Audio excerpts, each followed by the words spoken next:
Good morning, Pastor Ron Jetter, Immanuel Lutheran Church, Grandview, Washington. Tuesday, the 26th of January, 2021. And normally I would be in Grandview at the church on a Tuesday. For the last 10 months, every Tuesday, I have packed up this computer and microphone and charging cord and put it in a case and taken it to the church, unpacked it, hooked it up, made sure the internet was working, turned on the lights and hooked up the microphone and done my message there to give people a look at the church, to remind them that the church is there, that it's open. We've been worshiping there since the 20th of September, continually every Sunday, both online and in person, as was our hope, and it has worked out. So today I thought, this being the last Tuesday that I'll be going, I'm going to leave it here and not pack it up. I'll be going to the church here just as soon as I finish this, but I thought I'd do the message first. Then next Sunday morning I will pack the computer up, take it, hook it up, put it on the altar, hook it up to the monitor and everything else, and leave it there for the next pastor, Jake Schumacher, who will begin his ministry on the 1st, on Monday, 6 days from now. That means I have 6 more days, 5 days of daily messages. I think I probably will do one tomorrow, although normally I wouldn't on Wednesday with a 4 p.m. Bible study, but then ending Saturday. So not much time to go through a lot. I haven't finished the Torah, the first 5 books, also known as the books of Moses, or in the Greek, the Septuagint, the books of the Council of 70. This book, the next book in the series, being the 4th, is known as arithmoi in the Greek, or simply numbers in the English. Why numbers? Because it deals with the numbers. And that's how it starts off, the first census of Israel. And it lists the 12 geographic tribes, and then the 13th tribe being the tribe of Judah, or not Judah, but Levi, the priestly tribe. But remember, there are 11 sons of Jacob who all have tribes named after them, but only 10 of them are going to get geographical areas. So they're going to relate to the geography of the land. When you see later maps, you'll see Gad, Reuben, Naphtali, and so on. So if you take Levi out of the number of 12, and remember Joseph did not then have his sons, two of Joseph's sons numbered among the 12 geographic tribes, but Joseph himself did not. So you get down, you got Reuben, Simeon, Judah, Issachar, Zebulun, Benjamin, Dan, Asher, Gad, and Naphtali. And then from Joseph you have Manasseh and Ephraim. That makes the 12 tribes, and that gets us through verse 15. But then, I love this, it says, starting with Reuben, the descendants of Reuben, verses 20 and 21, those enrolled of the tribe of Reuben were 46,500. Every male from 20 years old and upward, everyone able to go to war. Okay, so the only ones enrolled in the census were men 20 and over, able to then be part of the conquering army. That's what they needed. They needed men. And as I've said before, the whole job of the family was to produce young, strong, warrior-capable males. The only job of women was to support the work of men as they became young, strong, warrior-capable males. So if there are then that many, just in 46,500 men, how many were in the tribe of Reuben altogether? 250,000, maybe? I don't know. At least 100,000, 150,000. That's one of the 12. Then you get Simeon, 59,000. You get down to Judah, and of course, Judah has always been the biggest one. Judah told the story. Judah compiled all of the Bible, the Jewish Bible. That's where we get the word Jew from Judah. It's Judaism, the religion of the tribe of Judah. They absorbed the tribe of Benjamin. The other 10 tribes disappeared from history 2,700 years ago, thanks to the Assyrians. Judah survived the Assyrians, survived the Babylonians, survived Adolf Hitler and the Nazis, and still are God's people in the world today. Judah, survived to tell the story, and Judah was big. They were 74,600 fighting men, 20 years or older. When you add all that up, then you get well over a million, 2 million, 3 million people. A huge group of people, and they're mobile, they're traveling, they've got to be consuming every ounce of resources throughout the land as they travel through the land. Chapter 2 of Numbers deals with the order of encampment. So they've got orders then as they then go out as an army. How shall the tents then be arranged? So this is military language. Numbers isn't about just saying, how are you going to keep your family story? This is about how are you going to keep your family ready. It's about the march. And it uses the military language, and they're divided into regiments and companies.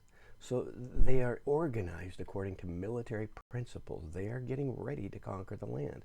This then tells us that Numbers is not written for that group of people that came out of Egypt. We've got Exodus and we've got Leviticus. And we know that they didn't follow the laws very well, and a lot of those died off. Some of them died of old age, but their children who were never slaves, their children who were born in the wilderness, are now coming of age during this 40 years in the wilderness. And these children are the ones for whom the book of Numbers seems to be written. And Moses is still around at 100 and some odd years old. Then we get in chapter 3, the sons of Aaron. Remember, Aaron and Moses are of the tribe of Levi, and the Levites were not numbered. There's no census of the Levites yet. So now we get into what is the Levites. And we finally then get into verse 14, chapter 3, the census of the Levites. And you've got the sons of Aaron, and you've got Gershon, and so, the clan of Gershon. You've got the Kohathites, the sons and descendants of Kohath. And this is interesting because the name Kohen, or Cohen, C-O-H-E-N, a common name among many Jews in the world, is believed to have its origin clear back in the Kohathites, the children of Cohen. And there's some who say that there is an ongoing lineage all the way back to Aaron through the family Cohen, or certain strains of that family of Cohen in the world today. Cohen, Kohan. So there may still be an active priesthood preserved by God all the way down alongside the tribe of Judah, the Jews, who, as I said, also then absorbed Benjamin between this time and the time of King David, when they became a united kingdom. Chapter 4 then, more about the Kohathites, and then we get about the Gershonites and the Merarites, and then another thing about the Levites in general. Chapter 5 is going to give us this strange thing about unclean persons, restitution, an unfaithful wife. But then we go into 6, and there's 2 things in 6 that are worth noting. The Nazarites, not the Nazareans or the Nazarenes, but a Nazarite.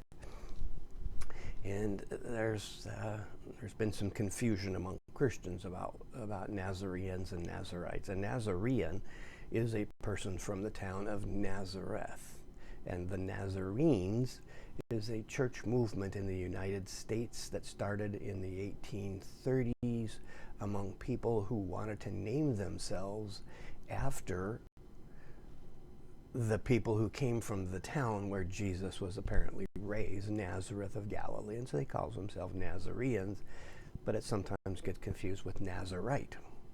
Nazarite is a sect of Levites.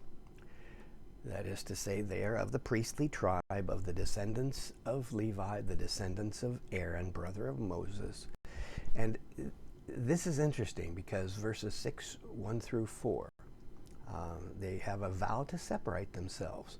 Separate themselves not just from other people, but from wine and strong drink. They shall drink no wine vinegar or other vinegar. Now, shall not drink grape juice or eat grapes fresh or dried. All their days as Nazarites. They shall eat nothing produced by the grapevine, not even the seeds or the skins, because they understood that if you're eating grapes, there is going to be fermentation. Fermentation occurs naturally. There's going to be alcohol there, even in vinegar. Vinegar is produced. Kombucha, that's a fermented product. And that yeast is supposed to be part of the nutrients in kombucha. And the yeast is natural. It comes from the air. It's everywhere. And you have it on the vine before the grapes are even harvested. We know this is true, which is why I have said before, there are those who say Jesus drank something called new wine, which is unfermented. Well, there's no such thing as new wine. There's no such thing as grape juice that hasn't started to ferment. In our culture, we have to kill the natural yeast in order to make sure there's a pure product to reintroduce yeast. Back then, it was natural yeast that produced wine, and it started before the wine was harvested. Jesus drank wine. If you drank grape juice, it had already started to become wine.